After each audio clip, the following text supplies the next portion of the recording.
Prince Bajaj जी।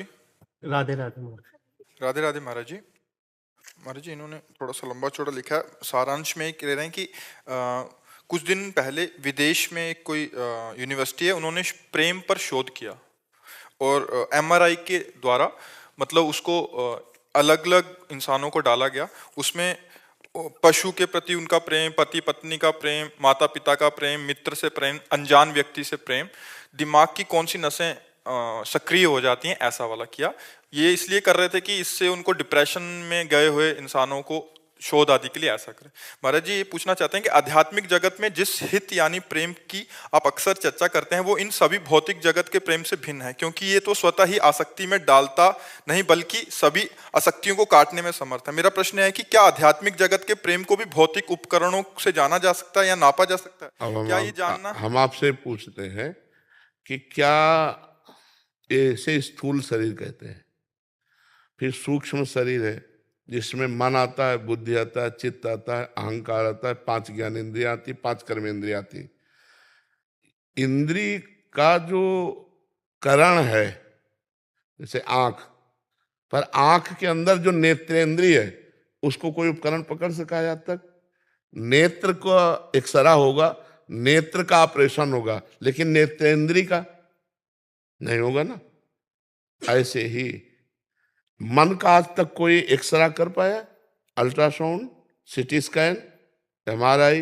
मन, ये मन है। बुद्धि लिखा रहा कि ये बुद्धि है। चित्त, अहंकार नहीं ना।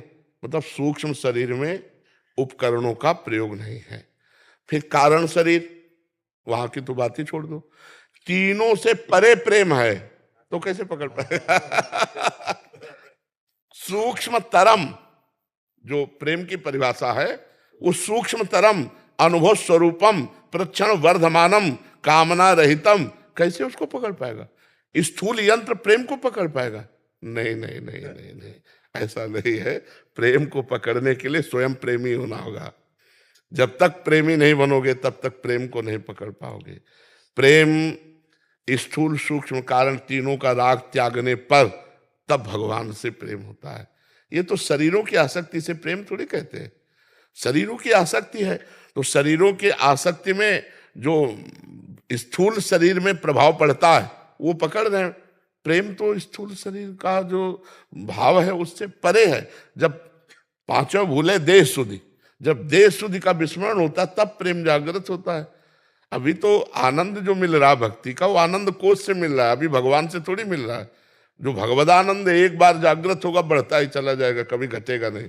अभी हम थोड़ी देर भक्ति के आनंद में, फिर भोग के आनंद में, फिर संसार के आनंद, तो अभी ये आनंद कोष से मिल रहा है। हमारे अंदर 5 कोष है, विज्ञानमय कोष, अन्नमय कोष, प्राणमय कोष, मनोमय कोष, आनंदमय कोष। उसी विज्ञानमय कोष से ही तो विज्ञान है। लेकिन ये जो यहाँ से कोष हैं उस स्रोत में आजो आनंद सिंधु सुख राशि, वहां सीधे कनेक्शन हो गया। अब बढ़ता चला जाएगा, अब घटने वाला नहीं। तो अभी तो कोष से चल रहा है। तो ये मशीनों की किसी की सामर्थ्य नहीं है कि मन बुद्धि को पहचान ले। है ना मन सबके, दिखावे वैज्ञानिक कोई कि ये मन और ये बुद्धि चित्त। मन का प्रभाव स्थूल शरीर पर क्या पड़ रहा है ये पकड़ सकते हैं स्थूल शरीर में, लेकिन मन को नहीं पकड़ सकते। बुद्धि का प्रभाव क्या स्थूल शरीर पे पड़ रहा है ये पकड़ सकते हैं कि इस समय इसकी स्मृति डाउन हो रही, स्मृति उठ रही, क्योंकि स्थूल शरीर को माप रहे हैं, स्थूल शरीर की चेतना से अनुमान लगा रहे हैं, लेकिन बुद्धि को नहीं जान पाएंगे। नहीं जान पाएंगे ना। फिर भला बुद्धि से अतीत जो प्रेम है वहां कैसे पहुंच? जो प्रेम भगवान को अधीन कर लेता है वो यंत्र जान पाएंगे क्या? वो मंत्र से पता चलता है, यंत्र से नहीं। नहीं, गुरु मंत्र से।